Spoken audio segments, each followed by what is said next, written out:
How to see who blocked you on Instagram. Hi everybody, welcome back to our channel. So in today's video I'll simply guide you through the steps on how you can find out who has blocked you on Instagram, so make sure to watch the video till the end. Now we all have faced it at least once in our while we have used Instagram, that we have basically been blocked by the other person, and you might just wonder whether this person has really blocked you or not. And there are of course a couple of ways you can figure this out, so make sure to stick with me. So first of all, if I open up Instagram, right, if I open up Instagram, and then first things first, if I just try to search for that person's profile, and if their name doesn't show up, then that could be one of the first flags.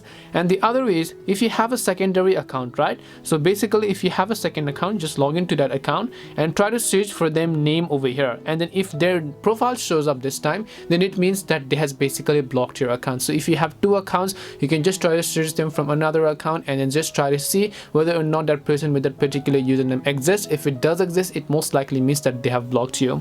Now in some cases what also happens is that when you have talked to them previously, right, so when you talk to them previously and now you go to their chat page, it could say that this person is not available, and then you might see that the profile picture and everything is actually just deactivated.